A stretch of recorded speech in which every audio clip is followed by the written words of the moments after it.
Murdoch. I'm coming to get you. Remember, Sally, when I promised to kill you last? I lied. I am the Lord! Get off my plane. I have come here to chew bubblegum and kick ass. And I'm all out of bubblegum. John, I'm not gonna shoot you between the eyes. This will shoot you between the balls. The disease. And I'm the cure. I'm gonna take you to the bank, Senator Trent. There can be only one. Dead or alive, you are coming with me. Yippee-ki-yay. I'm going to kill them all, sir. What's going on, everybody, and welcome to another episode of Gimme Back My Action Movies, the podcast. Come what may month, I am one of your hosts, Charlie. With me, as always, is Pete Cop. Say hello, Pete Cop. Hey, gang, how's it going? We're watching a movie tonight. Stop it. Stop it. Next to Pete on my screen is our Scream Queen, Anna Cop. Say hello, Anna Cop. Hello, I'm happy to be here. That rolls off the tongue nicely, Anna Cop. Anna Cop. Pew, pew. Pew, pew, pew. That's a little too close to the on a top, though, from 007. Oh, that's true. Yeah. Oh, yeah. Anna Cop on a top. No. All right. So, as we've said this whole month, it's just been utter nuts. I've had to sacrifice. It's been a weird month. Yeah. A pick to the podcast gods, but you know what? I took it as an opportunity to cover a movie I've wanted to cover for a long time, just never felt like the right time or spot. And this time I said, fuck it. We're doing RoboCop 2. Yeah, we sure did, didn't we? Yeah, we did. Love RoboCop. As everybody knows. Not RoboCop. Yeah, we all love RoboCop. Well, RoboCop In sure, general. but we did RoboCop 2. Yeah. This is 2 true. times the fun. With the 2 times RoboCop the in it, awesomeness. so it still counts.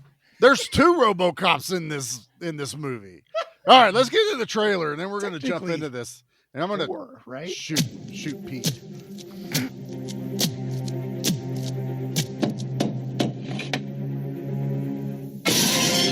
About a year ago, we gave this city RoboCop.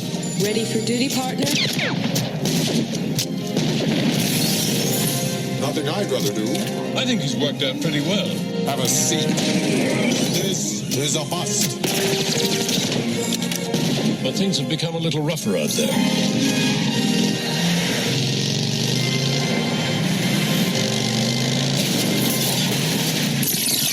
This unit needs millions of dollars in parts. You see, RoboCop's off warranty. He's one of mine. And I want him back on his feet. I believe that Murphy's case was unusual, but not unique. We can find someone else. Someone to whom the prospect might even be desirable. And now, we need a law enforcement unit capable of meeting the enemy on his own ground. She's screaming psychotic, sir. Well, we aren't planning to build a toy. I'm carrying enough firepower to get the job done. I got good news for you. You're going to have a chance for immortality. With great pleasure, I give you RoboCop 2. Ah, yes. Things will be a lot quieter with this boy around. That thing is a killer!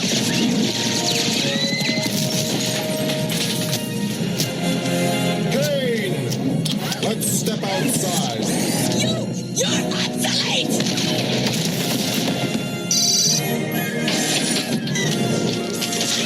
Take it over, creep.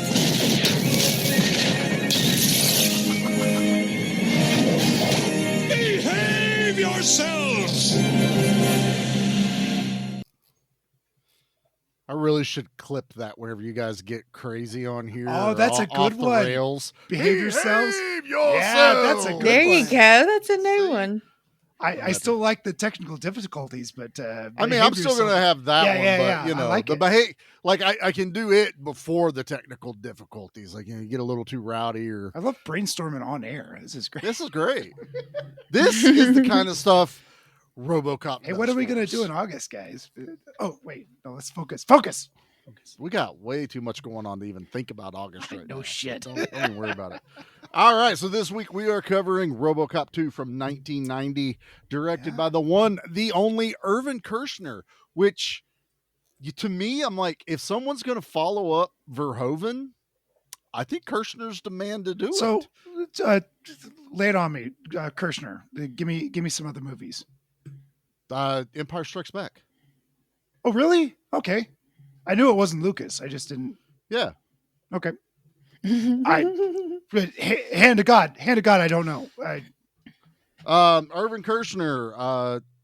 Yeah, he did Empire Strikes Back, director. Never Say Never Again, director. He was involved with Sequest, Amazing Stories. Yeah, to me, he does kind of a dark, grim storyline well. And RoboCop is a dark, grim storyline, even though this one gets a little more on the camp side. But Empire's known for being the downer of the trilogy. It ends Arguably on the a best in downbeat. the entire series. I mean, I can see it. I still count it all as one, and I am a huge fan of Return because it's 3 movies in one. So I have yes, it is. a hard time denying that when we talk about it. But no, after watching this multiple times, but actually sitting down and watching it the other night, he kept the feel of Verhoeven in this. Because Verhoeven's very satirical, very. This is a seamless transition from 1 to 2 as far as the dystopia of Detroit. Yes, and poking the look at and the feel. Mm-hmm. Yeah, poking at topical things that are going on. The political landscape, the bureaucracy, capitalism, big time. I was thinking through this movie, like, man, this feels like Starship Troopers. It does. There's a real breath of or life from start, and that's fair because I mean Verhoeven did Troopers. Mm-hmm. Kershner, I think, and this is all this comes out later, but for somehow Kershner pulled it off, and I think he doesn't get recognized enough. But I mean, RoboCop 2, even though I don't understand it, is kind of looked down upon by a lot of fans. I know it's one that Nate doesn't particularly care for when we've talked about it. For a long time, it was actually my favorite as a kid. I'd watch this over part 1. Now as an adult, I watch part 1, I watch part 2, I watch part 1, I watch part 2. It's sure. Yeah, they're hand in hand. I watch part 3 once every 5 years. Just isn't that bad? Well, I just love seeing him in have a rocket pack. But cool. Yeah, that was fun. And Anna got to sit through them all. So let's let's do our histories. Let's start here with Anna. Anna, what is your history with RoboCop and RoboCop 2 and the whole thing? So I watched the first RoboCop probably well over 10 years ago one time, and I don't think I was really at the proper movie watching place to respect it. And so in order, once Charlie picked RoboCop 2, I was like, well, I'm going to have to go back and watch the first one just because that's how I am. And then I was talking about it in the Slack, and Nate said this, and I thought it's because it was going to be good, which I did enjoy it, but it is the worst of the 3. And he was like, you should watch RoboCop 3 next. And I got a 7-day free trial on MGM Plus, and 2 and 3 were on there. So I was like, oh, well, I'm gonna. But I had so much fun. I did not realize I was a RoboCop fan until this past weekend. And I kind of had a little high kind of from it because I had just had so much fun. I think at the end of it all, even with 3, they're just fun. And I love this dystopian world and everything RoboCop goes through. And then especially just like in this one, we kind of get to the more his humanity that's still left in him. And I think one of my favorite things is the continuity I found in all of these, even going into the third one, even though there's less there, but especially the second one, it is just like an instant jump from 1 to 2. You've got the same news reporters on the TV, the same chief who I love, the same Connell Cochran. I can't think of what his name is, but that's his name in Halloween 3. He's like the head of the OCP. And so all the faces were the same. Nancy Allen's such a babe. I love her. So I've just had so much fun watching this trilogy this weekend. And I thank you, Charlie, for picking it and making me watch it. Cut, print, we're done. That's all I needed was one Good night, person everybody. to fall in love with RoboCop. I was Somebody gushing. gets I was it. gushing. I fell in love with it. And I kind of found out too the past few weeks that one of my bosses at work's kind of an action guy. Like he was talking to me about Highlander and Highlander 2, and he brought it up of his own accord. I was like, okay. So I told him today, actually, I was like, hey, I watched all 3 RoboCops this weekend. He was like, no way, did you? I was like, yeah, it was my first time. He was like, oh yeah, they're fun. I like them. But yeah, so I've had a blast. He might like the podcast. Maybe He talk might, to him yeah. a little bit. Yeah, just Yeah. say, Well, I hey, mean, they you hear me like talk action? about it at work. Yeah. Yeah. Well, I mean, I like hearing that there's other action fans out there that love the same shit that I do. Oh, Aside from that, Pete, what did you think about RoboCop 2? Come on. Well, it's a movie. You were having fun. He was live messaging So, me while he was watching it. RoboCop, the first one was 89? 87. 87. 87? 87. I'm pretty sure I don't think I saw this in the theaters then.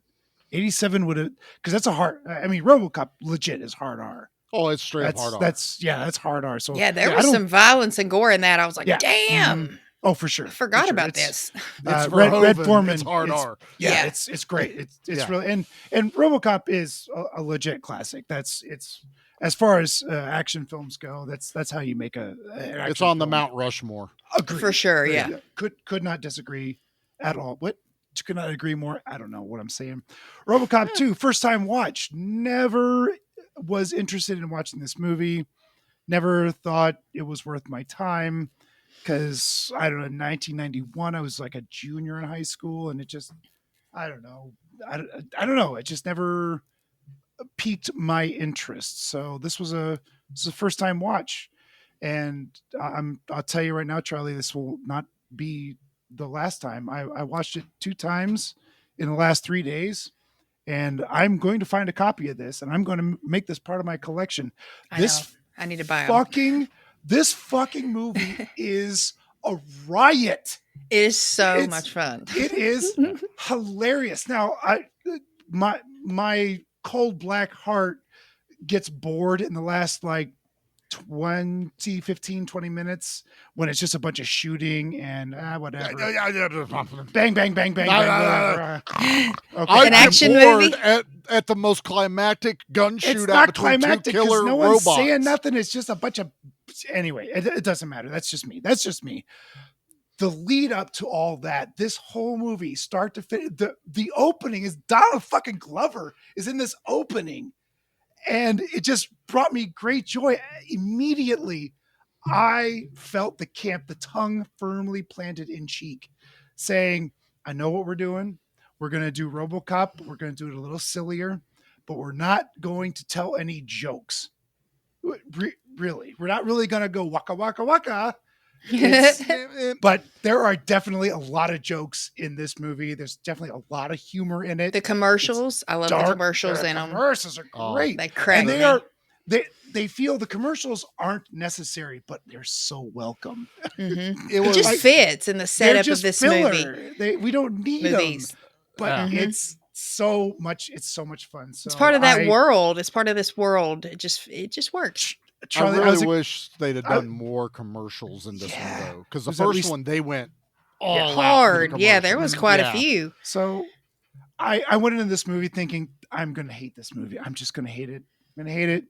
And I think I got about 10 minutes into it, and I'm like, "You got me. You sold me. Let's go.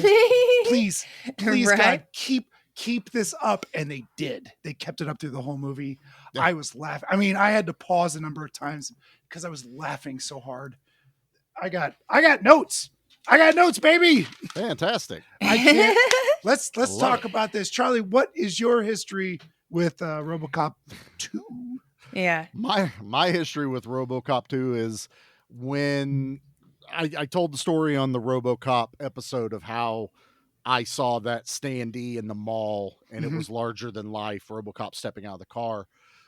I wasn't able to watch it. I was 7 years old when that movie came out. And I was 10 when this one came out. Oh, come on. It wasn't So- larger than life. You were still as tall as that cutout was at that time. I might have been. I could have looked RoboCop in the eyes at that point, probably. But so I was not old enough to watch these. So by the time I was old enough that Dad could start bringing home the movies for me to watch, I literally was able to watch RoboCop one weekend, and then Dad realized how much I like it, and then get to watch RoboCop 2 like 1 or 2 weeks later. Nice. You know, to follow it up. Yeah. Dad rarely did multiple action movies till I got way older, and you know, then it was like, this one's yours, this one's mine. You know, then we would do like Rambo 2, Rambo 3.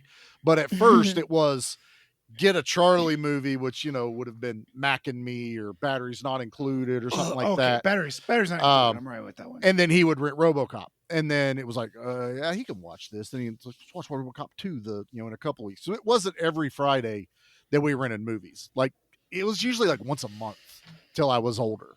Then I would rent the movies when I was driving. So yeah, this one was, Dad brought it home, RoboCop 2. I am glued to it because I absolutely adored the first one. I used to watch the cartoons. I had at least one of the action figures, you know, the OGs, the cat, were those cap guns, or the was cap that gun one? That was cap gun one, yeah. There's cap gun one. There was one that glowed in the dark, stuff like that. So yeah, and this one, the reason I kept watching this one more than part one is it had so many visuals that stuck with me. It had the kids that robbed the store. You know, you're watching these little leaguers, the little league bandits, beat the shit out of guys.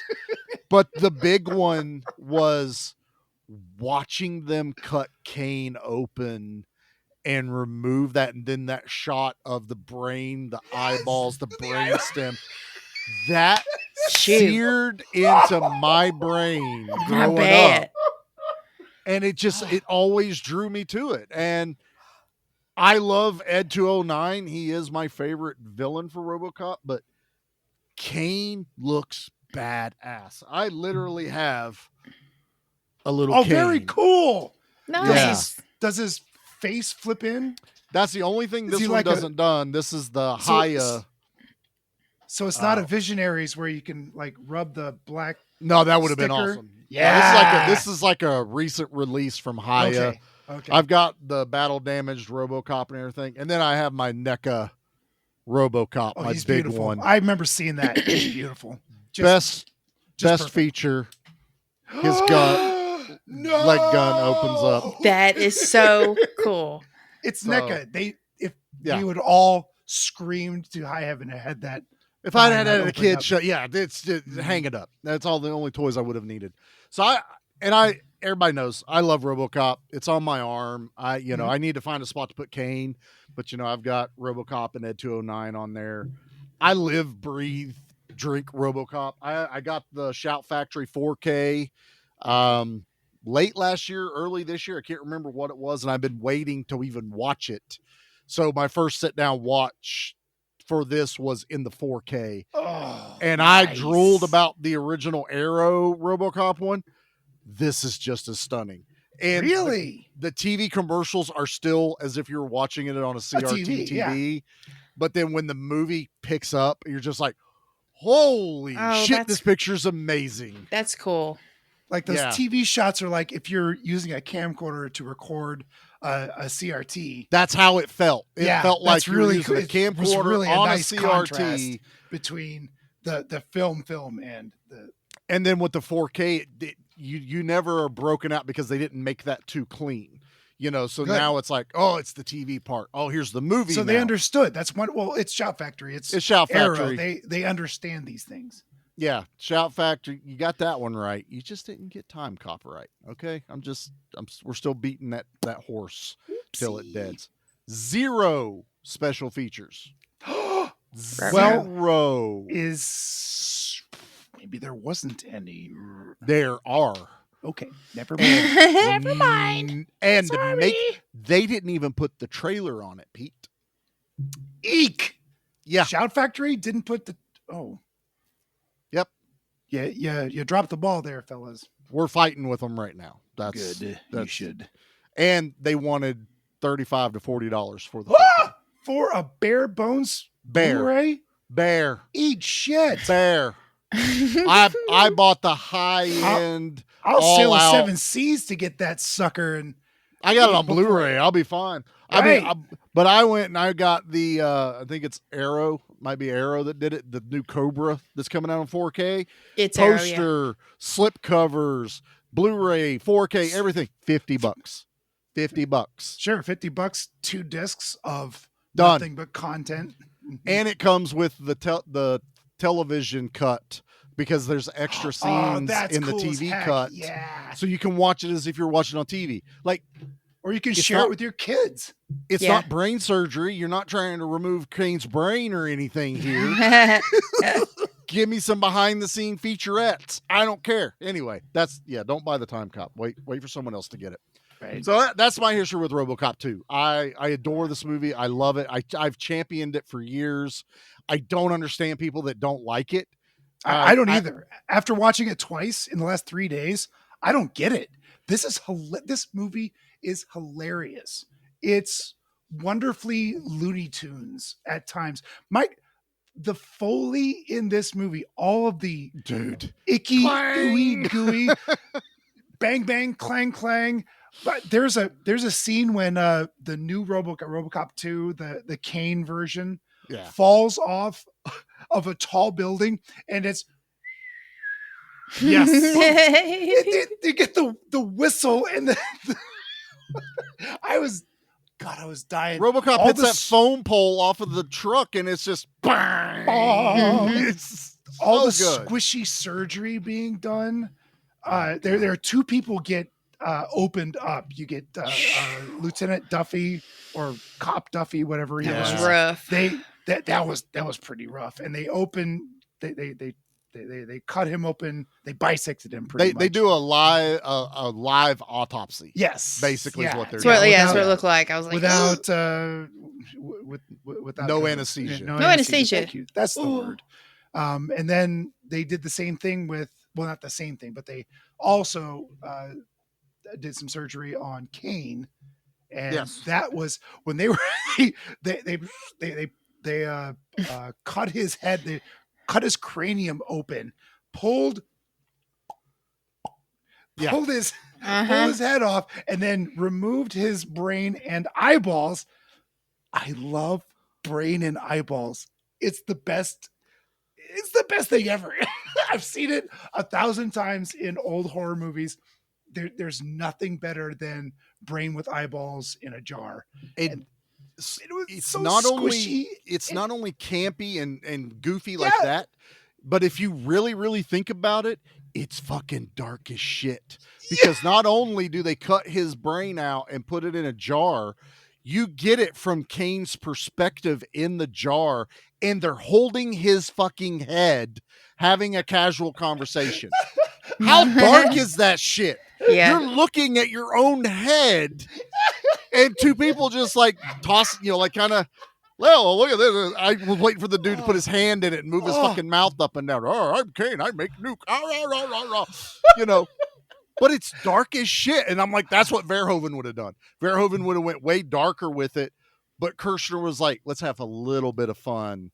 They also dropped the same line like from the first one. It's like they get done with it. I was like, who's ready for lunch? Because they say the same thing after Murphy gets killed right before they make him RoboCop. It's like, we're going to call it. It's such and such. Let's go get something to eat or something like that. So much time for this movie. It's wonderful. Yeah, this one, Damn you, literally Charlie. starts. You did it. I'm good. They keep it to where it's only like a year, maybe 2 years off. I know he says RoboCop's been out for a year on patrol, but since Murphy to now, it's been like a 2-year passage of time since becoming RoboCop. And I love it, just drops you right into it. Mm-hmm. And these guys, like you see that the city is still in chaos. Mm-hmm. Like crime is RoboCop rampant. hasn't fixed anything, but there's He's a one reason for guy. that. He's one Right. person. He's just one guy because the cops are on strike.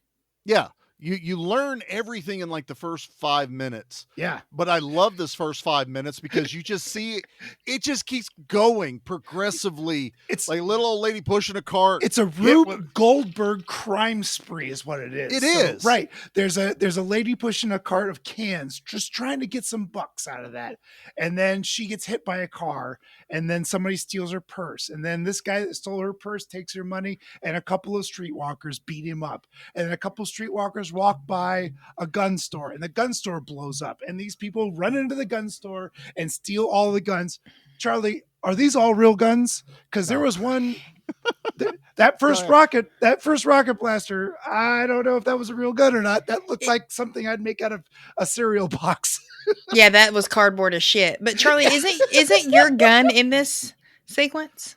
I think it makes a very, very brief appearance. Nobody fires it. I think it's just somebody picks it up, right? And they don't use it. So you get a lot of basic ones. So these thugs go in, and I love that they're not anywhere remotely close to the first RoboCop bad guys. You know, Bodiger and all these guys, but they gave one of them the beret, just like what the black guy wore in the other. So you're kind of like, are we trying to be like these guys are like knockoff Clarence Bodiger gang running in there? But that one guy's like searching and rummaging. Where's the bullets for this gun, man? And he's like, it's over there. Just take it, get out, and shoots the guy. I mean, the violence is in your face immediately. Oh yeah, the violence is present. It's lovely. It's and wonderful. Then it's also cartoonish. I mean, that's something that an extra violent Looney Tunes cartoon would do. And I will always call it out. My man, my dude, Chico is in the beginning of this from Commando, whose head blows up. You know, Running Man, whose head blows up. Commando, he gets his arm cut off. He's in every action movie as an extra, but he's the one with the rocket launcher. That's Chico. Okay. And he grabs the normal looking one, the tube one first, and you're like, yeah. What gun store in the middle of Detroit sells rocket launchers? Carries literal bazookas, right? There's no button like in Commando where they opened up a wall and there's all this shit. This was like in the glass cases.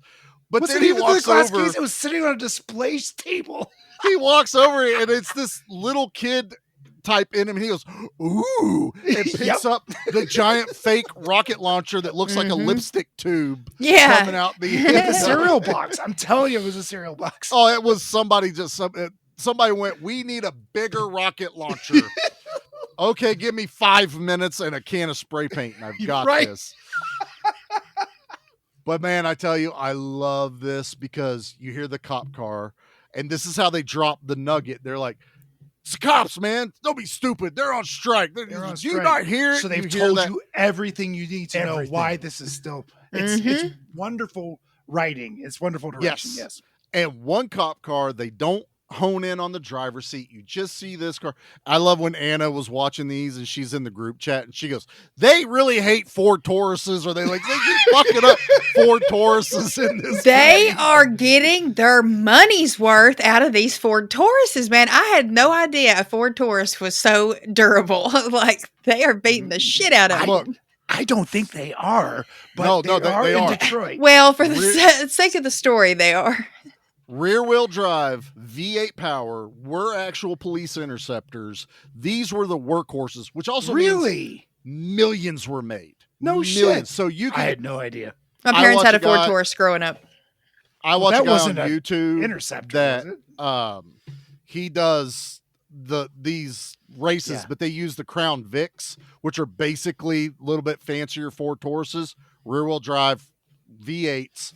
Huh. But yeah. These Ford Tauruses were before everything workhorses. Front wheel drive, huh? No kidding. Right. Yeah, right they before. switched everything over after that. But anyway, so you hear this car coming, you hear this cop car, and these guys light it the fuck up. And I love it. That guy fires the rocket at it. It flips the car. Everything I want in a car chase. 180, 360. It 360 flips upside down and then lands on its tires. Great. What a stunt. And they keep firing. They keep firing. There's full bullet holes. They're all happy. They're all celebrating. We all know what's getting ready to happen. But, even as a kid, you're sitting there and you're just like, Because one, that's a hell of a shot because RoboCop weighs a lot. That car doesn't act like there's a giant, like 2-ton machine sitting in the front seat. Because it was in the first movie when he got in that one and you heard the suspension go. Yeah. But this thing stops. It's on fire. These guys run away and they do that close-up shot of the ground with the door opening. And that foot, that's when the Foley work you talking about comes in. And you hear that fucking foot just boom, step down, and RoboCop stands up. He's shiny. Not He's a slight scratch on him. Oh, no. Not a burn mark. Nope. His armor's a little bit shinier because it's the new very shiny RoboCop. Yes. They also made this out of fiberglass this time, so it was lighter on Weller. Oh, so I he bet could Peter move. Weller loved that. This was a lot easier on him than the first suit, which was like it was like hard plastic and just foam and probably hot as shit. Yeah. Yes, you never make it right the first time. I mean, if you ever go back and listen to the Hiro Nakajima's nightmare stories with the Godzilla costumes, oh god, you I can only imagine. Never get it right the first time, and it takes a couple iterations. And thankfully, really they got it right the does. second time. I don't know about the third. They got it better. Well, it's not even Peter Weller in the third one, so fuck it then. Yeah, he wasn't going to. It's actually I not don't a blame bad him. story. It's not a bad story. It's not.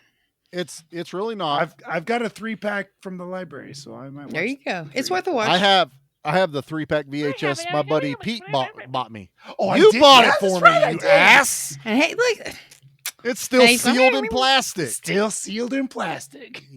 Listen at him, just giving me all kinds of shit. It's your fault. It's your fault. It's my fault. I got that. But I love it, man. I even watching it in 4K.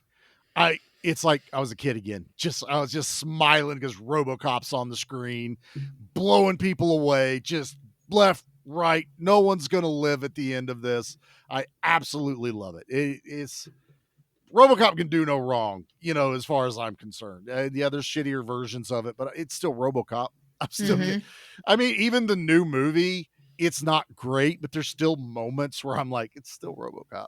It's still, right. So help me remember, Charlie. I don't remember Nuke in the first movie. It's been a while since I've seen. That was this is the Chekhov's gun. Not even that. Really. The plot. It's the plot, right? There's Nuke. It's a drug. You know what? It doesn't seem that addictive. It's not like. I mean, I people disagree. are addicted to to it, but see it old doesn't. girl. She's It's all more fucked like up about this. I think it was meant to be like meth. Because, like, if you notice, every time they inject it, they cough there's or a laugh. euphoria.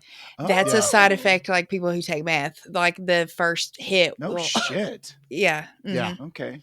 This was they're playing it off as because later you have Hawk who's like, we'll make it safer, we'll make it cheaper. It's the I got some things about him. Hob, he was the voice of Littlefoot in The Land Before Time.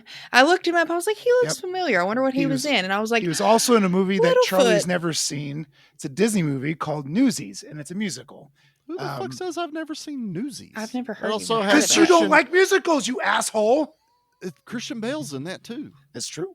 He is. Oh, I don't know what it is. You hate musicals. I do hate them. Doesn't mean I didn't just wake up one day going, you know what? I hate musicals. I had to watch them to hate them. You're not wrong. Yeah. It's not, it's not generational, Pete.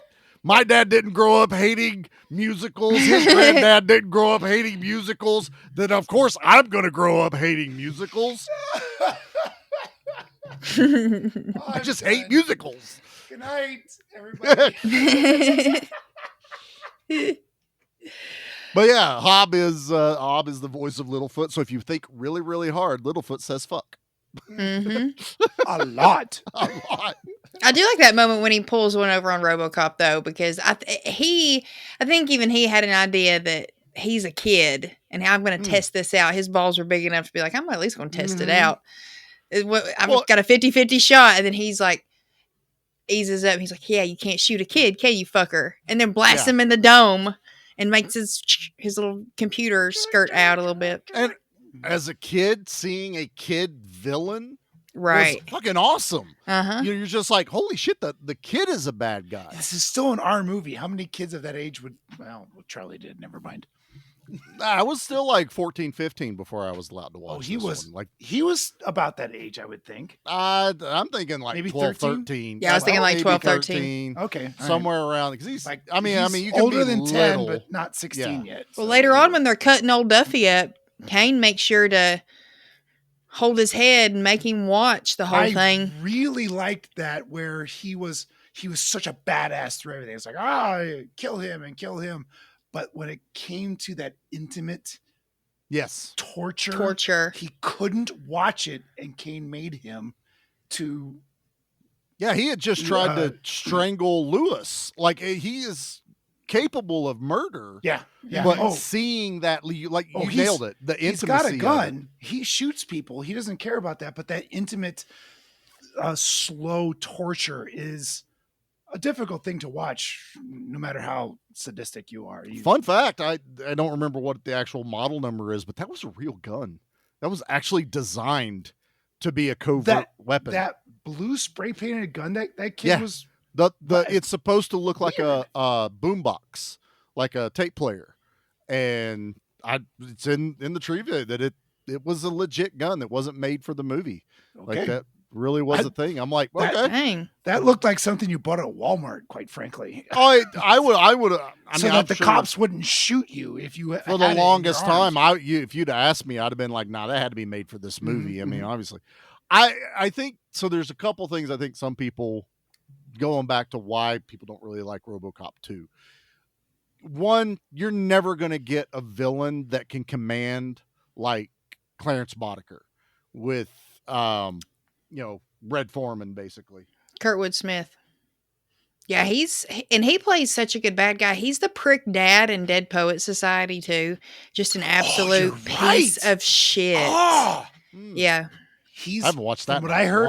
From what I've heard, he's a sweetheart. And he is. Yeah. Any interviews? Sweethearts play the best fucking villains, man. Mm-hmm. Yeah. Vincent Price, Christopher Lee, they're sweethearts. Yeah. So, boy, oh boy.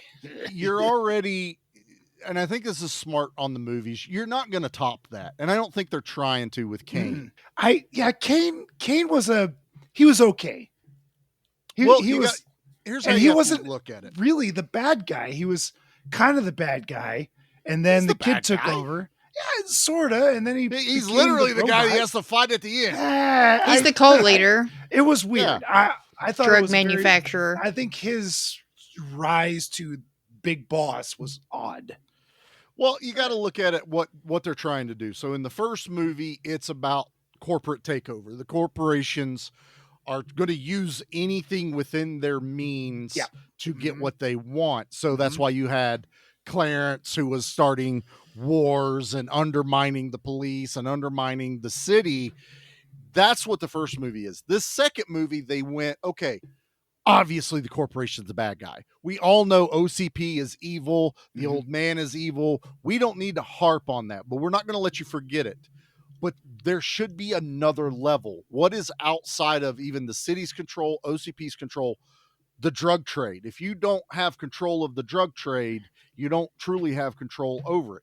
And Kane is in control of the drug trade. We have a brand new drug nuke. We have, people that are addicted across.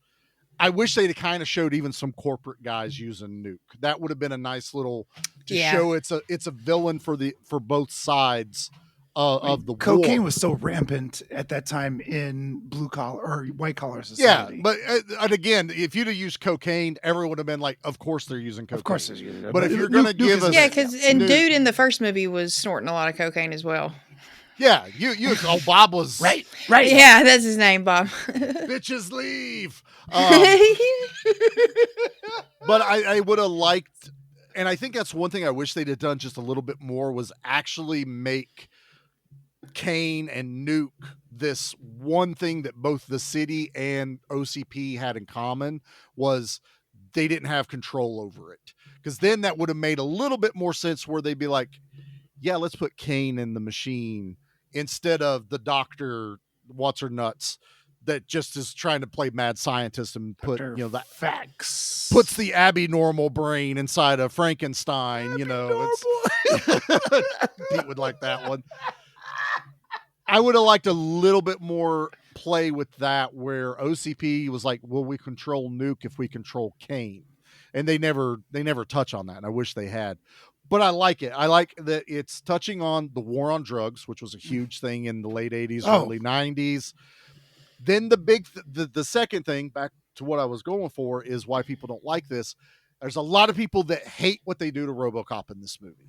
They hate that he gets defeated. He gets midway cuckolded. through. He does. Now, is he immortal? Is he invincible? No, he got fucked up in the first one pretty good. Yep. This one is they planned it all. They chopped up into bits. Yeah. Clarence was trying to be a hunter, so they gave him the tracker. Here's how you find RoboCop. Go find him, kill him. Clarence. So RoboCop was in the first movie. I'm making a parallel. I'm sorry. Yeah. So Clarence is, we got big guns. Let's all go get him. Mm-hmm. Kane is different because it's like, let's set a trap. Let's set this up. Let's plan. Let's figure out how do we incapacitate him. Giant electromagnet. Fucking works. Right. Well, he's still the only cop in Detroit at this point. So they lure him. They throw some breadcrumbs on the ground basically, and they lure him into this warehouse, and they successfully attack him. It's a setup, and then they do show that it takes them a while to figure out how to do it. That montage this was was another hilarious scene that made me belly laugh. Why did you stop? You cracked his armor. I'm tired. I'm tired. The jackhammer. Immediately the jackhammer after. Which kind of reminded me of The Princess Bride, because it just made me laugh a whole lot. But do it there on the joint. That worked. And, So and then they show his leg getting thrown to the side, and you know that they've figured out how to dismantle literally RoboCop. Dude, the special effects of Robo's face when he's in dismantled fucked up mode. That animatronic is choice. And could CG have done it better? Probably. But I don't think so. I really don't think so. The fact that it's there and people are reacting to it. Exactly. It's showing pain. It's showing, confusion, everything terror, that's going on. And that's how a robot would look also. Like, I don't care how good you make an animatronic. It's going to not look, the uncanny valley is going to be, you're going to leap right over I'm going to know it's fake. Once you get to a point, I'm going to know it's fake. They also do a really good job of, he has way more emotion in this one than in the first one. Could I do without him stalking his wife? I have that written down. And that's unnecessary. The whole thing with the wife was a waste of time. It was. Yeah, because they never go back to it. And I think that's one of my few complaints. When he tells her to leave the police station, that's it. That's the end of that story. Yeah. And I don't know, because Frank Miller wrote this. And there was a lot of rewrites. They rewrote a lot of Frank Miller stuff. Like severely. And I wonder if there wasn't something more later on that it would have developed into. But it was just a waste of screen time. There's a whole... I agree. Hey, what? Murphy's wife is a smoke show. Don't get me wrong. I liked seeing her again. But it was a waste of time. Yeah, it was. A waste of time. I could have done with, if you wanted to do the flashback, you save it for Hobb. When he sees Hobb, he has a flashback to his son and to his family. And that's why he pauses. That was okay. But that's all it needed to be. I don't need to rehash. I don't need to see RoboCop driving by her house. I don't need all of that. I do like what he says though to her, as he leans in and he says, touch me. And she reaches in and she touches him on the lips. It's cold. And he goes, they did this to honor him. Like him. I almost would have preferred, if there's one thing I want to fix story wise, Don't make it that RoboCop went there. Make it that she couldn't let go. And she's fighting to see RoboCop. Oh, boy, do I like that a lot. Yeah. Yeah. So he's not tormented himself. He has memories, but make it where they're like, look, she's threatening to sue us. We did this. It's her husband.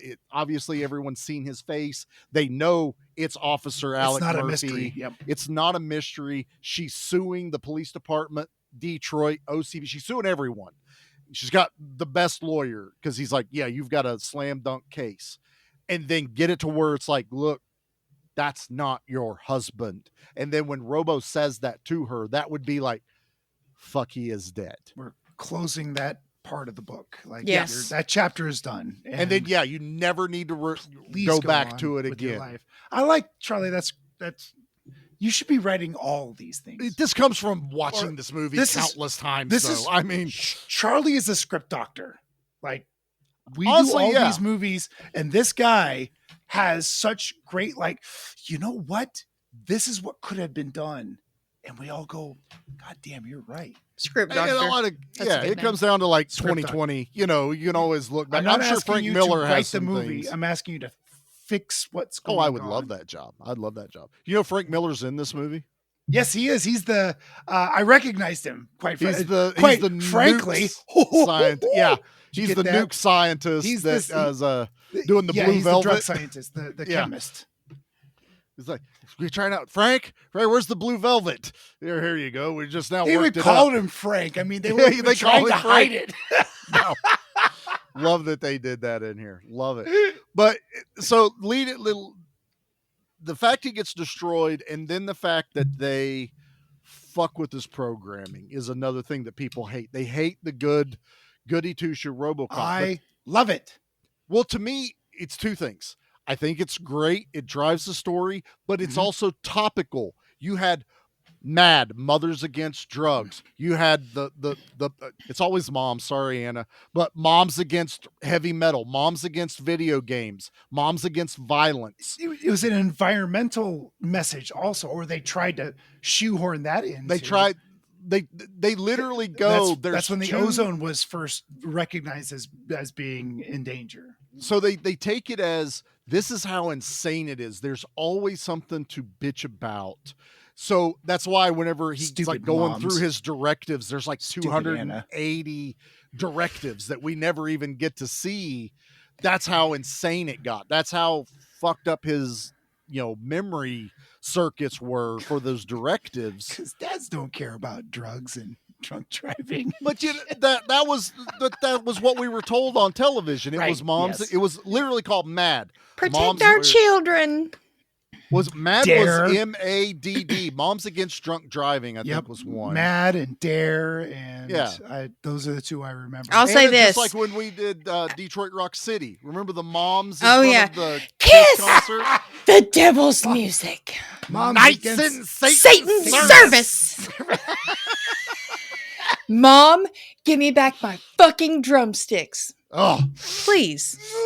They'll love that. Please. But I'll say this. I'll say this. I'm not a regular mom. I'm a cool mom. So I'm not the mom bitching about all this stuff. To quote Mean Girls. Mom. Yeah. I'm the cool mom. Would you like a margarita? Yeah. Anybody need a condom?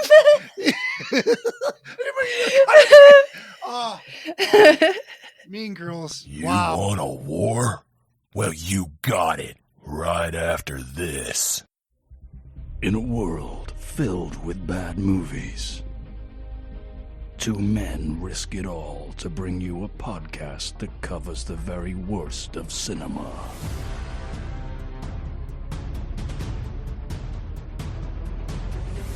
I did not hit her. It's not true. It's bullshit. I did not hit her. I did not. Oh, hi, Mark. Join these unlikely heroes as they deep dive into Z-movie classics. I am Torgo. I take care of the place while the master is away. Cheesy action films. I will send you to hell. I've been there for 10 years. Ah! Badly dubbed Italian horror. Mother, this closet smells of death. Right through to modern cinematic catastrophes. Oh, no, not the beast! Not the beast! Ah! Dominic Walton.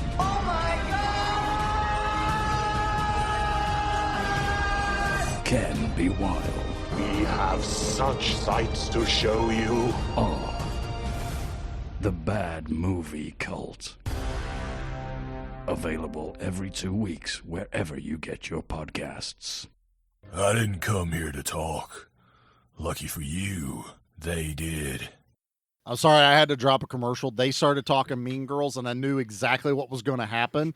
They sat here the entire commercial thing, repeating all the lines from Mean Girls. It's so good. I knew it was going to happen. As soon as it started, I'm like, okay, it's time for a commercial. Fair. We reset. We've reset. No, we got it out. But I like the scene. It's not long in this movie either where he's good RoboCop, don't want to waste water, goes over and turns off the fire hydrant, and the kids are like, hey. I love he's just with his fingers. What, he doesn't need a wrench. He's fucking RoboCop. He's RoboCop. He is a wrench. It's just it was he's a tool. That was a detail that we that was a detail. Let's not say that because there's some sexual tension later on that was a little gross with robots. Oh, with Kane and his lady. That was weird. Kane, and I even think that the good doctor from the not the CPD. I'm sorry, the from OCP. Yeah, she's like, I know every inch of him. I'm like, stop that. Yeah. But after he gets reprogrammed by the OCP. Are you down with OPP? Yeah, you know me. OCP. And she's like, I'm gonna give him the once over. Let's go over here. I know every inch of you. It's like, yeah.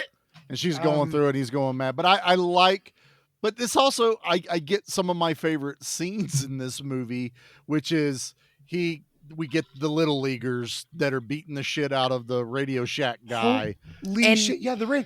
Yeah. The one kid that's doing all the talking, he was Eddie in the It miniseries that came out. Really? A few years later. I didn't even realize that. Mm-hmm. That's awesome. But you got the one kid that's like one kid's videotaping it all. The coach is running stuff back and forth. This guy's beat to hell. He's filling up his El Camino or whatever. Coach has a side hustle going on. Look, there's a little girl beating the shop owner with a baseball bat. I love it. Like she's like smack him and then look at him. Like, want to say something, bitch? Smack him again. But again, as 14 or 15 watching this, seeing like, oh shit, the kids are even bad in this. And then what was that? Sorry, I thought he wasn't moving. I thought he was froze. You were just stuck there for a minute. I was like, we got to keep Pete as incredible inflatable waving arm guy, just so we know he doesn't freeze at all. But you get if anybody knows, this is how we've lost and almost lost episodes. Pete keeps freezing for some reason when we record. Now he's doing the RoboCop. If you will. And I'm not editing any of this. That way everyone knows what's going on. Sorry, guys. But no, you're fine. I'd rather be warned when it's about to happen. Mm-hmm. But I like all of this. I love how serious Lewis is. Like she rolls up, like she's like, put your fucking hands up. She gets in a shootout with the coach. Shoots him right between the eyes. In the head. Right. Right in the brain pan. And the dome. RoboCop starts walking in. She shoots him around RoboCop. Like she plugs him as she's shooting over his She's using shoulder him like a something. barricade shield. Like a riot shield RoboCop. She's like, get it together. She's trying to get him to like, what's wrong with you? Why are you acting this way? You're firing at me. Starts yelling at the kids. The kids are like, oh shit, we fucked up. RoboCop's outside reading Miranda to a dead guy, which still cracks me the fuck up. He's dead. And he's like, and I love he lets go of the dead guy and goes, I'm having problems. Yes. Just after he does a Looney Tunes, looks at the dead body, looks back at his partner, and goes, I'm having problems. Yeah. Mm-hmm.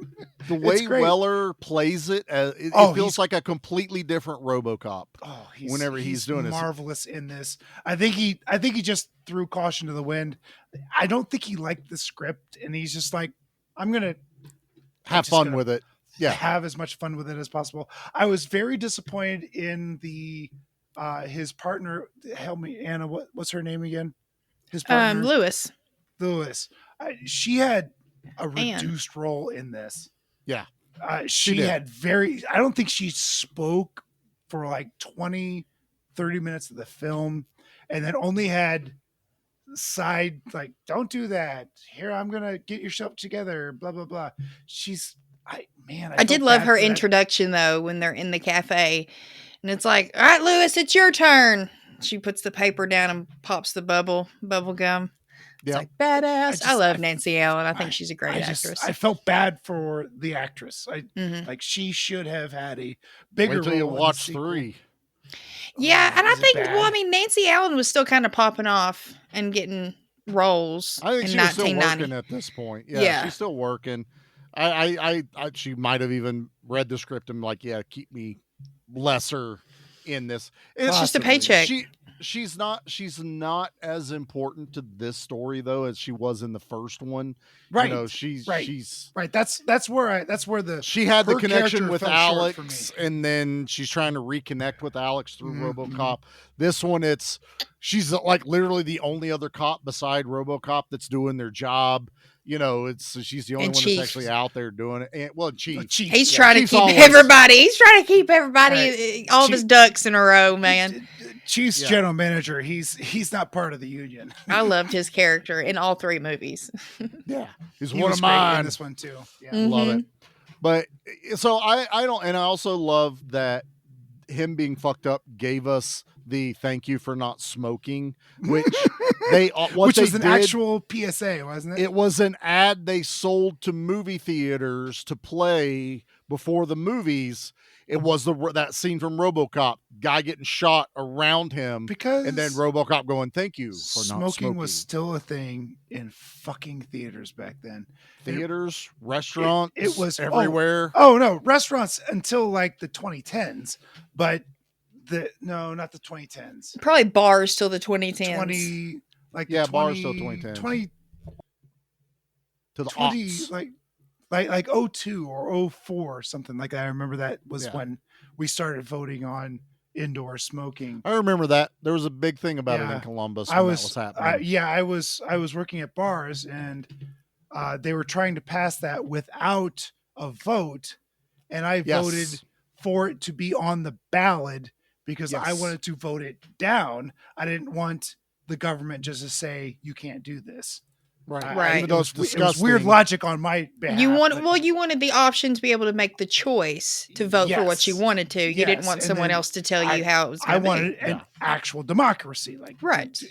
Bravo, Pete. If the public says no, then no. But if the public says yes, then shit, that sucks.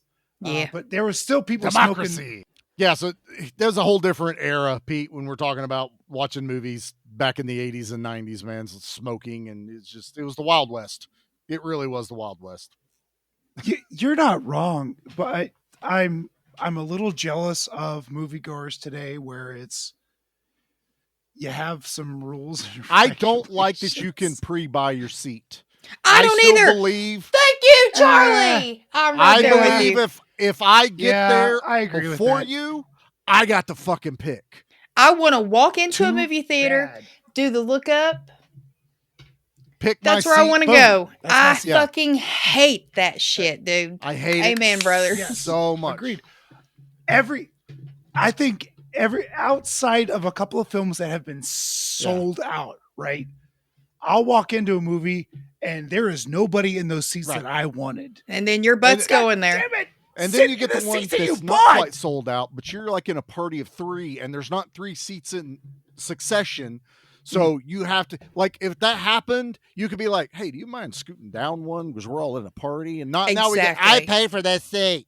This is my seat and I'm not going to move. It's fucking annoying. I fucking You're not hate it. going to It's Yeah, one I seat fucking over, for hate it. heaven's It's I sake. so hate it. I annoying. don't care who's mad. I hate it. And the amount of people I talk to these days that say, "Oh, I prefer picking my seat." Da, da, da. Fuck you. That's what I want to Yeah, tell them. It 'cause takes it's part of the joy out of going to the movies for me. They mosey in after the previews. They mosey yeah. in. They'll come in halfway into the movie. I bought this seat. Oh, previews. No, Previews no. are stupid. You No previews. get there No while they're previews. still running No Mina, previews. whatever her fucking name is, for 30 minutes telling me about what movies are coming out and behind the scenes. No. All that shit. Because Mm-hmm. I got premium seating because I wanted it. I got there first.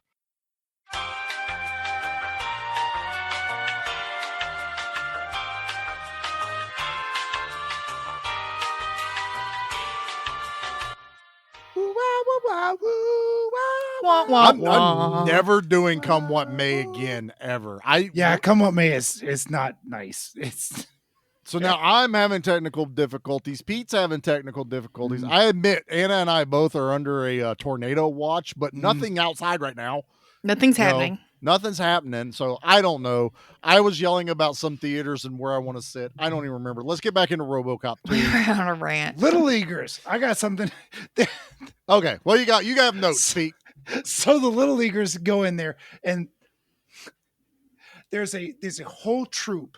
There's a team of Little Leaguers. Yes. Robbing a store. And I don't even know what store it is. It's a Radio Shack. It's like a mom and pop Radio Shack. Okay. Yeah. So they're stealing VCRs and radios and I don't know, walkie-talkies. There was Walkmans. The kids are reaching it for the cassette player Walkmans. Right. Yeah. And the coach is filling up his not sedan. It was a station wagon. Station wagon, right? Yeah. What one kid is in the till and is barely tall enough to take money out of it. Like he's almost hanging off the cash register till, pulling money out of there. Yes. And ladies and gentlemen, I've worked in retail before. Usually when you get to a certain point, you take money out of the till and put it in the safe because that's the smart thing to do. You do a drop, yeah. Right. You do a drop. There is so much money in this fucking cash register. Like you could buy a car with VCRs are expensive, Pete. Come on. That's fine. There wasn't. He was having a great sales day. Right. And the Little Leaguers had to come fuck it up. Is this where no the quote is later. No, it's where they're at the fountain. The fire hydrant. The fire hydrant. Where RoboCop is like, stop this. You're ruining the environment by putting all this water out. Waste not, want not. And some kid says, hey, go fuck a refrigerator. After they were excited to see RoboCop. Like, yeah, RoboCop. Like, then he took the fun away. RoboCop was a fun sucker. Go fuck a refrigerator. RoboCop or whatever they said. It was. Yeah. I was dead. It's freaking funny. So there's a whole nother subplot here where the Detroit owes OCP millions of dollars, and they're trying to it's such a small amount of millions of dollars that is even for 19 it's like 37 million or something like $37 that. million in 1991. Yeah, that's a lot of money, but I don't think it's a lot of money. But they're in debt to OCP for because they privatize the police, right? Is that OCP owns the police. Yeah, that was from part one. They privatized it out. Right. That's why they're controlling it. Why you don't privatize. OCP wrote it into the loan or lease or whatever it is that if you miss one payment, we foreclose on all assets, which is Detroit. My biggest bullshit of this movie is the mayor of Detroit didn't have his lawyers look over this and find that clause. Yeah. Bullshit. He got fucked. Shit. You signed this without he literally signed this contract without reading it because his advisors looked at him going, did you sign this? He's like, well, yeah, I did. Bullshit. There is enough bureaucracy, enough good bureaucracy in the United States where you would have to hand this over to a lawyer to read through. This is my only gripe about this movie. Bullshit. They weren't reading this to the last crossed I and dotted T. They're playing fast and loose with trying to show the incompetence of the mayor character in this. Yep. How conniving OCP can be because we slipped it in there, which any grade school lawyer, whatever, could have found this. But without that, you don't get him being so willing to do a deal with drug dealers, not to mention a 12-year-old drug dealer later in the movie to take a loan.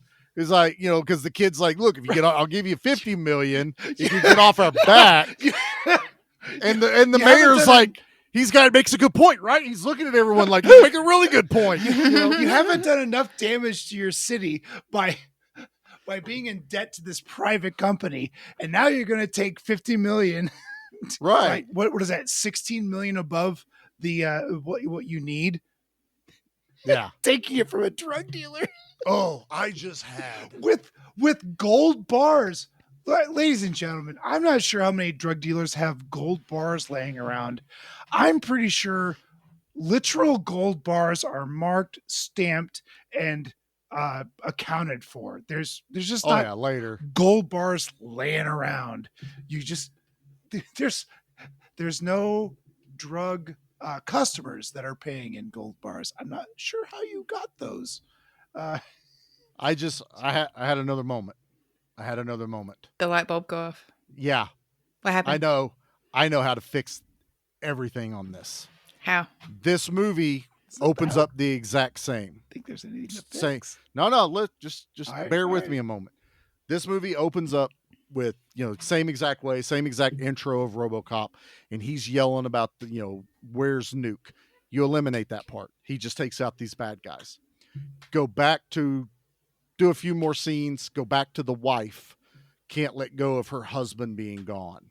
But we also find out in her talking to RoboCop, even though he's supposed to be emotionless, she drops, I have already lost our son to this drug called Nuke, and I can't get him back from it. And RoboCop's still trying to be emotionless about her and it being a husband, but now we get him kind of clicking, going, this Nuke is not just bad, but the worst thing that could happen. Because this whole movie is RoboCop pissed off about Nuke. Like him trying to solve his own murder in part one.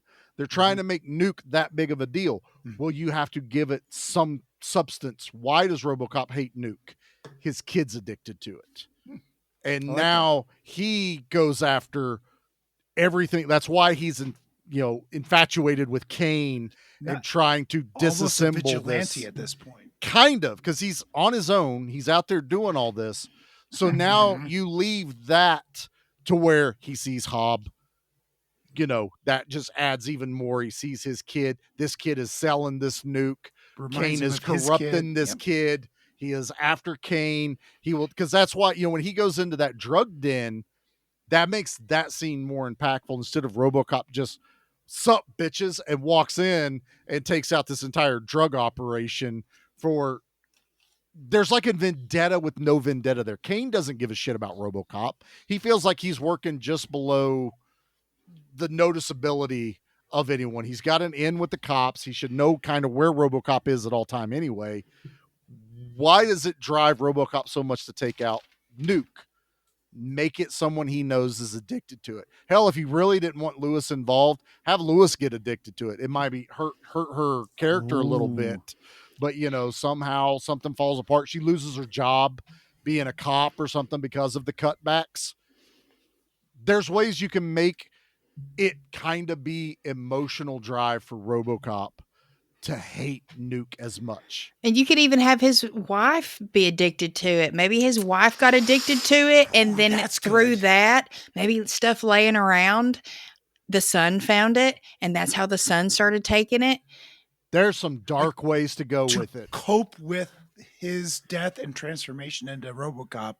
she starts taking She was nukes. so depressed and in such a bad Yes. place, she turned to drugs. And then Nuke's easy to find. It's I brand learned it new. by watching you. Yeah, exactly. Well, that was what we were being told on Saturday morning cartoons. There was always a drug commercial that came on. That was the Nancy Reagan era of right. Well, that would have been George Bush or damn near Bill Clinton at that point, right?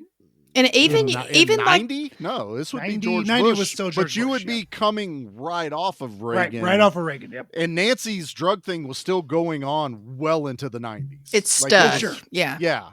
She was a herald of Just Say No, which was in all the video games that you would go to.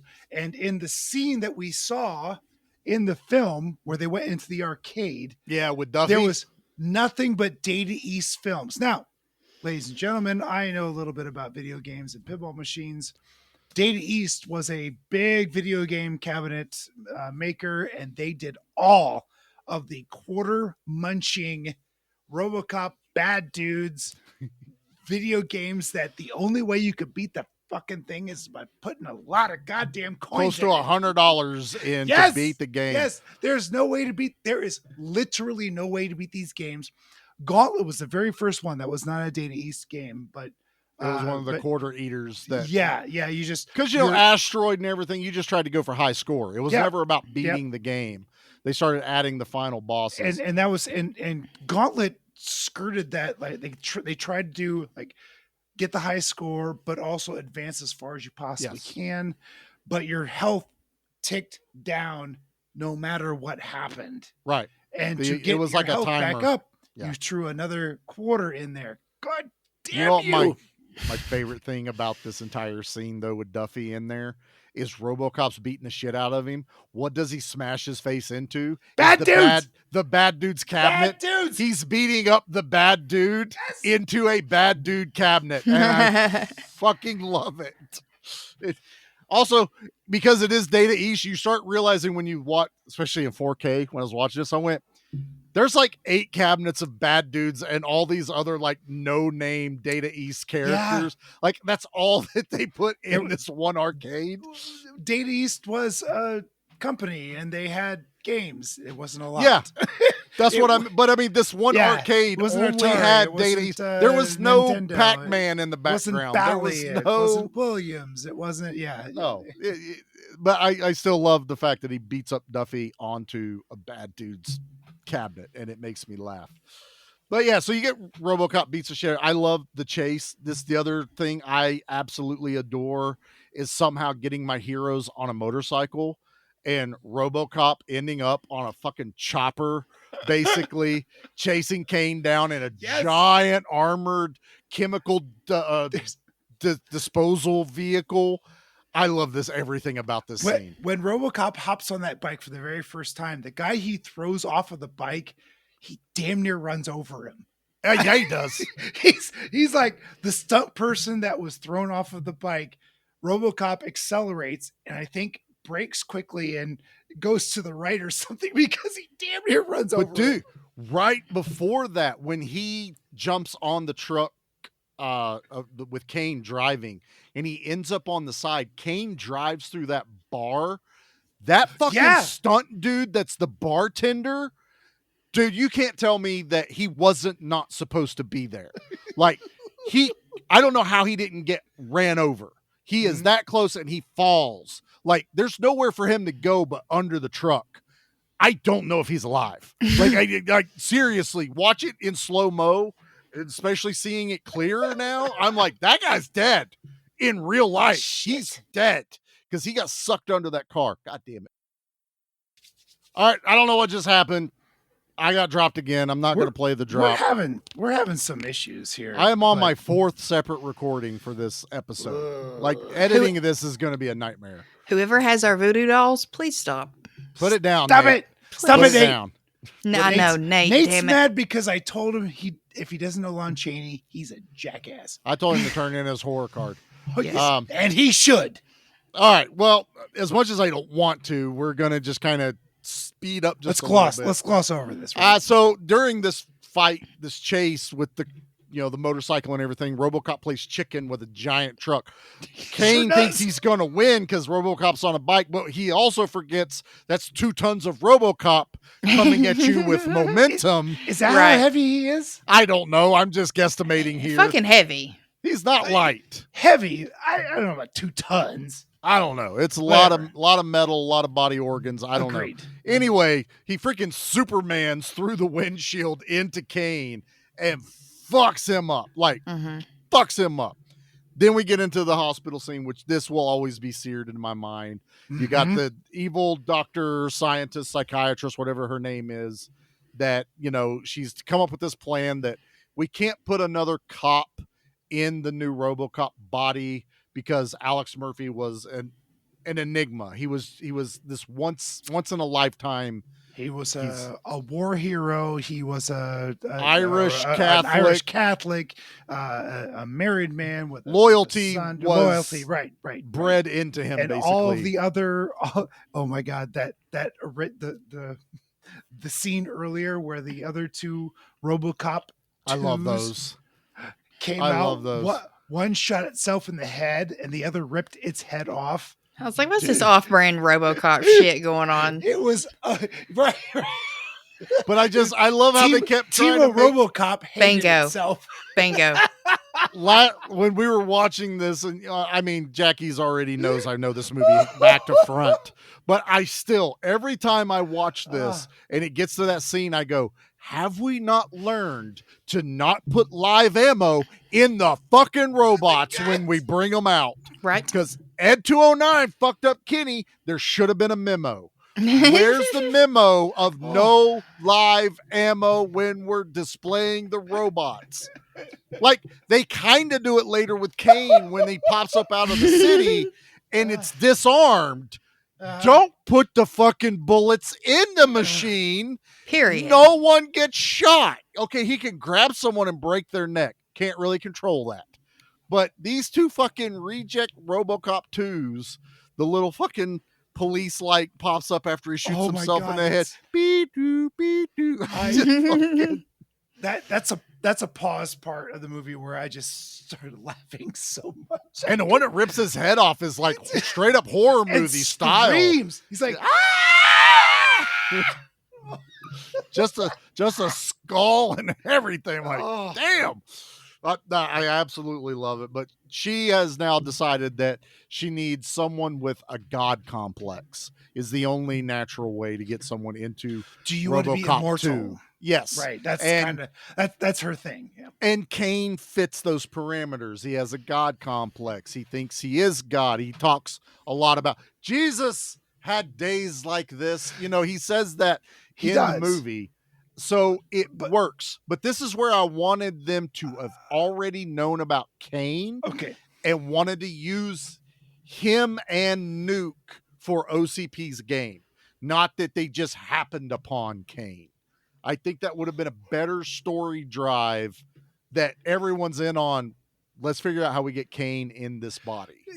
Kane is an unwilling participant in this. Very much so. He didn't want to die. No, he didn't want to die.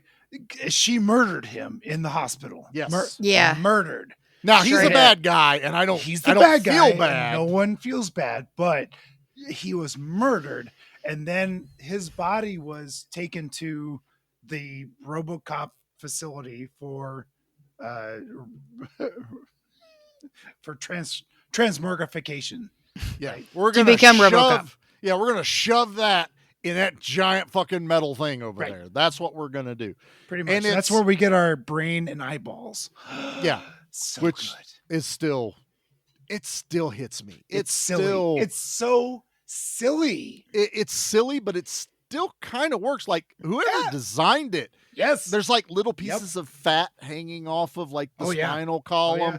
You've got the nerve endings kind of floating out the into eyes the move middle. a little bit. Yeah. It's so wild. And again, I still say it's so fucking dark that they make him look at his dead body in front of him and the head, just holding his fucking head and having a conversation. That's you over here. See that? That's your body. But I love that. So now that they've got him in there, we get, the mayor and Hob are trying to make a deal for this loan. And then we get Kane, which is he's literally called RoboCop 2. They called the villain the name of the movie. So it's like, all right, I'm in for this. Name drop. Yeah, RoboCop 2. Oh. But when he comes in and just waylays to everyone, that little minigun on his arm, he is sawing people down.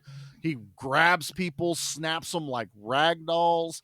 Angie, which was his like girlfriend and real, when he was alive. They were a couple or fuck buddies or something like that. Yeah. I mean, I'm sure, he was the more controlling end of it. Oh, she sure. was an addict, so she was getting what she needed at the end. Yeah. And yes, this is the uncomfortableness of how are you going to get down with a robot? I'm sure he's got attachments, but he don't have those on him right now. You don't. No, the ones on his hands now are deadly.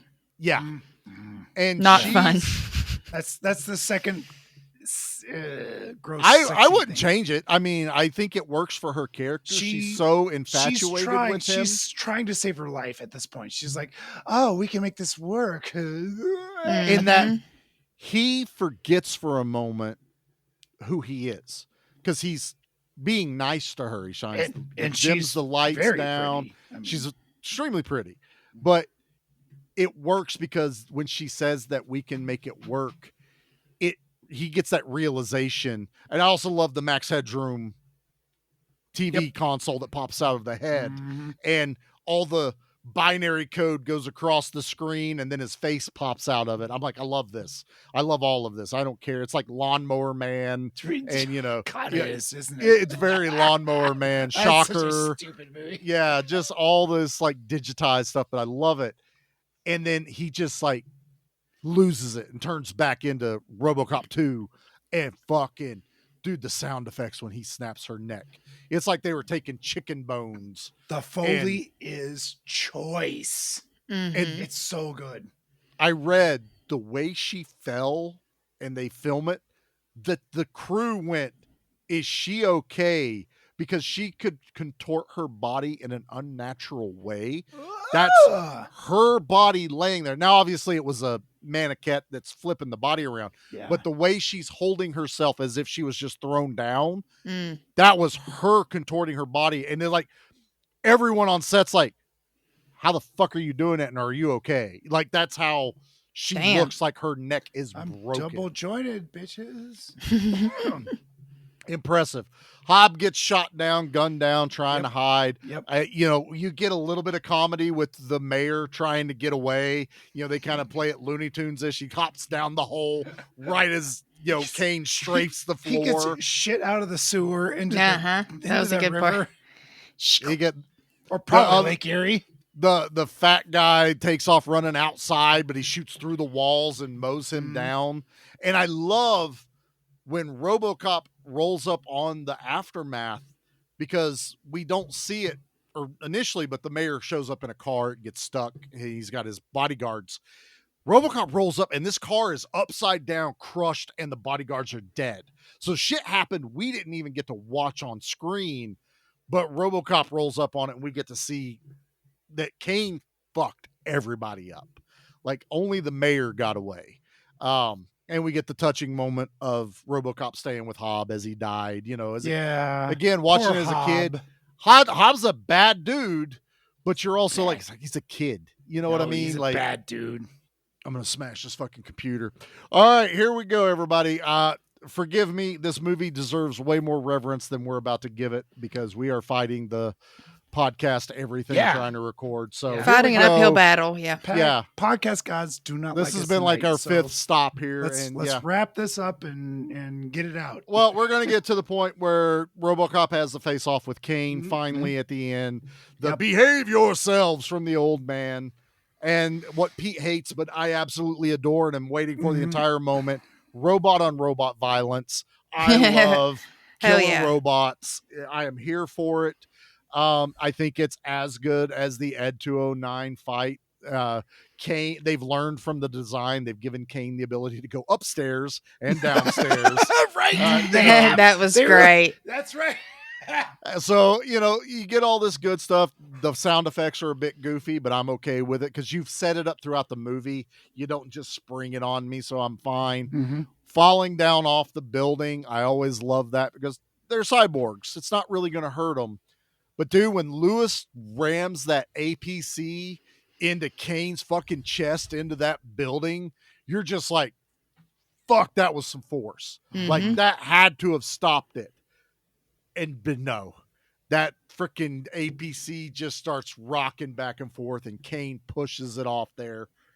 Then they figure out Kane has a weakness because it is, well, RoboCop 2 has a weakness because it's Kane, and Kane is addicted to Nuke. And OCP thought they would control him with Nuke. RoboCop has figured out, okay, let's distract him with it. So they got a giant fucking a canister. It was like, what do you say, like 10 square blocks of Nuke that would addict people? Like, that's how much Nuke was in this.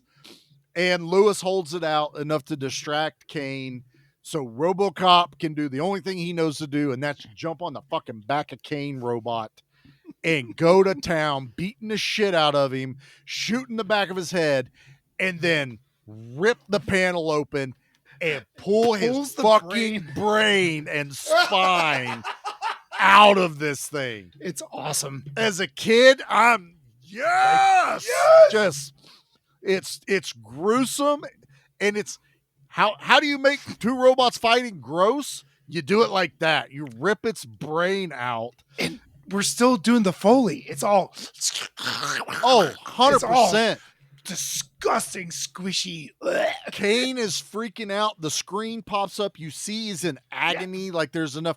RoboCop gets flipped off of him, and he's laying on the ground. Right. And then Kane's still going, and RoboCop just takes his fist and smashes that fucking brain like 3 times. And you just see the electricity hit the Kane robot. Again, great sound effects. That zzz, zzz, zzz, chick, chick, chick. Boom, and it falls down dead.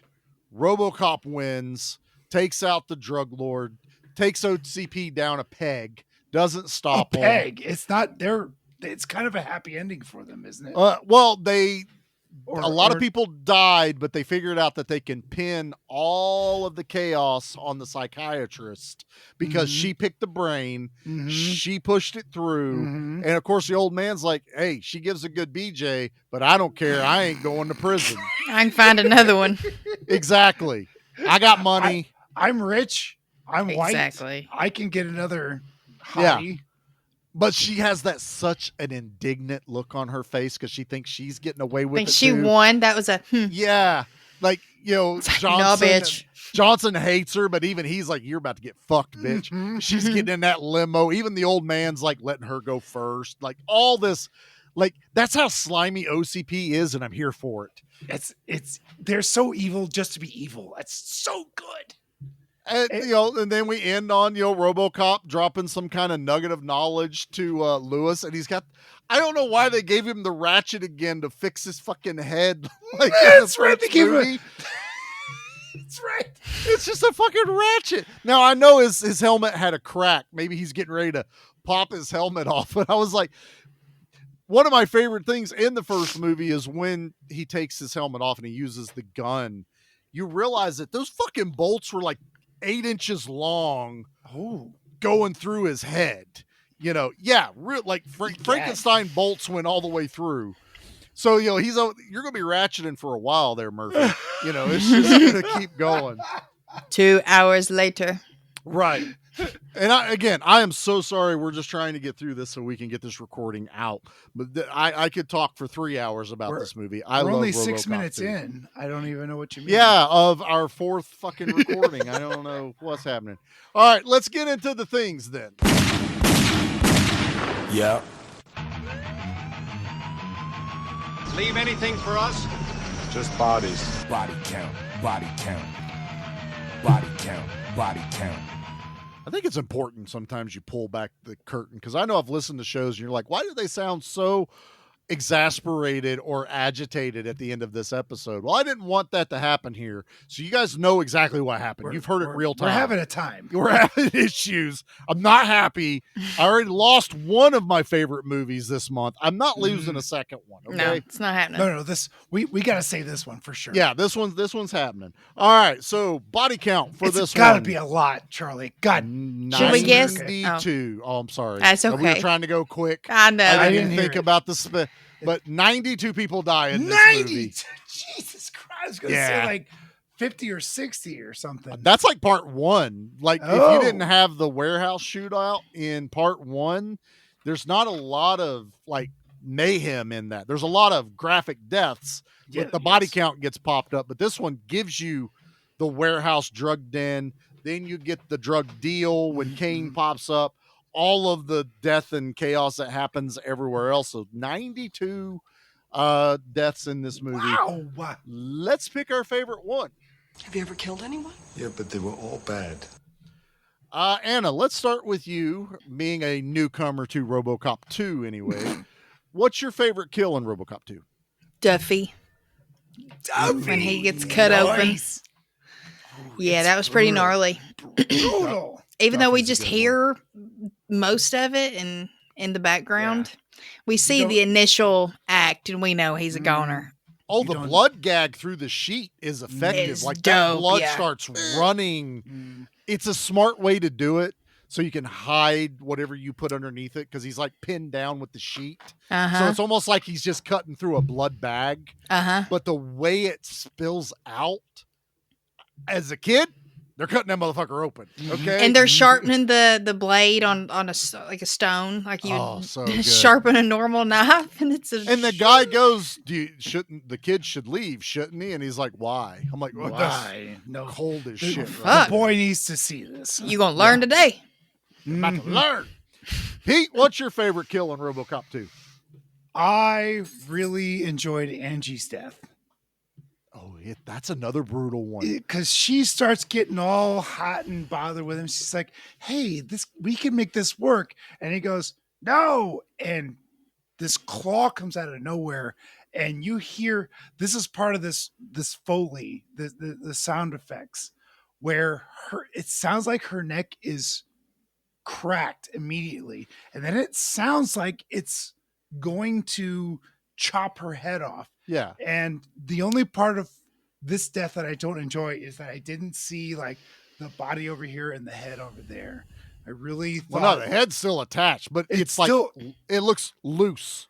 Well, right. Clearly her neck was broken, but I thought when it picked her up, it sounded like it was going to be, I always attributed it to as he snapped her neck, but when he flung her around like a rag doll, it's everything else in the neck. It's is so breaking. Gross. It's wonderfully gross. Oh, it's awesome. It's iconic for the movie, 100%. The Foley in this is so good. Just if you don't like the movie, just listen to it for the sound effects. It's really good. Charlie, you're up. What is your favorite kill? Yeah, I think we're all going to hit the high points of this. Anna is dead on with the Duffy one. You with Angie. For sure. Yep. Me, it can't be any other, and it's Kane's death, and that's in twofold. You get to see them cut him open. His body is laying there. They pull the brain out of his skull. They remove his cranium. Yeah. And literally, it's like the monkey brain scene in, Temple of Doom. But and the camera smartly, as the doctor reaches his fingers in, it pulls away and you still hear the effects, and you kind of feel like they're popping the eyeballs out of the socket so they can get it all as one. But the kill continues all the way to the end when RoboCop smashes Kane's brain.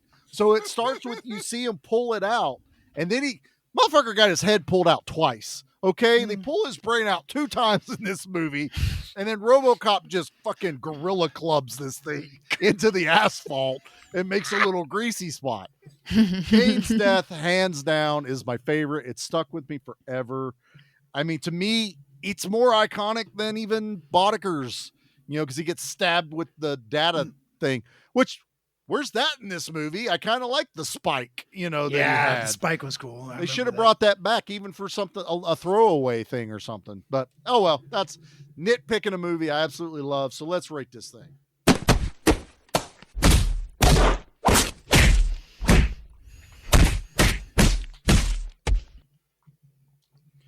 All right, so again, ladies first. Anna, first time watch.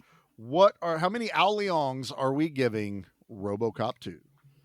9 Aoleongs. And I'm giving it a 9 because I'm kind of using your way of thinking. I like the first one better, and the first one's a 10 to me. So, but like I said, I love the continuity. It doesn't take that place that much further in the future after the original.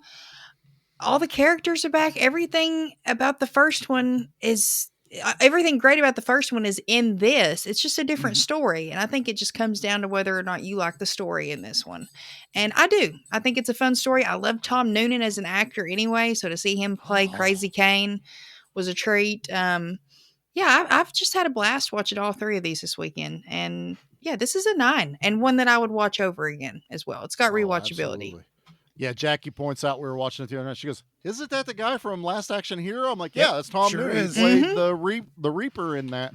Also played Frankenstein in Monster Squad." So, I didn't know that. Okay, yeah, that's Tom He Noonan. was in The House of the Devil too, most recently. I think that I've seen him in one of Ty West's first movies before he did X and all those. Oh, really? Awesome. Pete, what about you, brother? Apparently, this is also another first-time watch. First-time watch for me, and I was ready to hate this movie. I was ready to give this. I was ready to give this like a 3. I was like, I don't know why he does this when I pick movies. My predisposition for Potato. movies and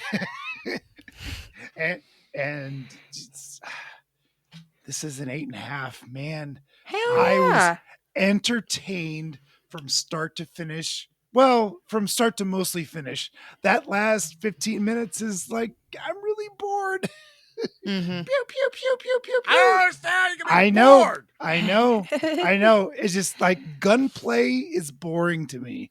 It just doesn't get my giant robots. Doesn't get my juices rolling. But I'm giving it an 8.5. It's a win. Fucking awesome. What? Whoever doesn't like this movie, you're wrong. Watch this movie. Fair. It's Looney Tunes and RoboCop. It's wonderful. Watch it. Fantastic. Charlie, Fantastic. So I have to lead off like Anna has said. I have a certain way of doing this. The first RoboCop is a masterpiece. It is 10 out of 10. One of the greats. Like it's a action movie icon. You said it. It's on the Mount Rushmore of. It's on the Mount Rushmore of action movies, especially in the early 90s. Yep. I am surrounded by all things RoboCop, but it's not just RoboCop. I am surrounded by all things RoboCop 2. Nerd. As a kid, this was my go-to one because I connected more to it at that younger age because it had kid things. It's a little friendlier to It's a children. little kid friendlier, even though they amp it up in this. It's more violent. It's, hyper stylized. There's no scene of cutting a dude's brain out in the first movie. Very true. Now, and you also got to remember, that's shot a not guy in the counting, dick in the first movie. but that we also can't say the director's cut either because we didn't have the director's cut growing up. Fair. So Kenny got blown the fuck away. Director's cut, it's even worse. So you have to take it as that. Blood squibs versus dissecting a human. I think they upped the ante in this one. But I love this movie. I have championed it for years. I still champion it. I'm a ride or die with RoboCop. It's a 9.5. Ooh, and nice. Like damn. The very small things I was saying, that's even like I'd love for them to fix it, but I'm not even dinging it on the story with the wife. Nope. Thankfully, same, yeah. They drop it. That like we never need to worry about it again. That's why I'm saying it didn't even need to happen. Just this was like a really long RoboCop episode. I'm gonna go take down the drug dealers. That's all I needed. So I love this movie. It's a 9.5. I wasn't going to do trash opinion, but since we're having troubles, I'm definitely not doing trash opinions. Fair. So this was a hit all the way around, even though the podcast gods are demanding a sacrifice. They're not getting this one. I will fight you. I will be Kratos. I will fight the gods. I don't give a shit. Are you not entertained? Yeah, exactly. I will fucking Kurt Russell or Russell Crowe the shit out of this. I'll Kurt Russell it too. I don't care. I'll do all of it. So this is the end of Come What May, and we've been leading up to a very fun thing we're going to do for June. Yes! I didn't know if we were going to be able to fit this in with scheduling, but this was requested to happen by my wife, who now wife Jackie wants this to happen. She likes to hear the suffering. Is the one that wanted us to bring this back. We are bringing back Month of Chaos, which means the Wheel of Pain returns. Now, to make it painful also for the listeners, you don't get to find out what it is. We will here in a few minutes. You will have to go over onto our Instagram and Facebook, which we always talk about following us. We are going to video this. You're going to see the wheel spin just like we did last year, and you will find out then who wins. Is it Anna? Is it Pete? Is it Charlie? Oh, we all win if my movies get picked. I've even thrown in a few curveballs this year. So not on the wheel or on your pick? Oh, on the wheel. Oh, there's a few curveballs. There's a few curveballs on this. A curveball? Wait a minute. Okay. That's okay. We'll explain it in our video later. Okay. But all right. Next week, you will hear the first episode this year of Month of Chaos, where we spin the wheel of pain. And so we look forward to that. The real winner is the audience in this. That's what it is. And it's insane that we're doing this because we're on the road to Month of Action also. So it's like you got a little weekend vacation planned before your big vacation, but you got to kind of make it work. It's happening, y'all. We're getting chaotic. It's happening. And, I don't know. We might need a mini vacation after Month of Action. I don't know what's happening. What?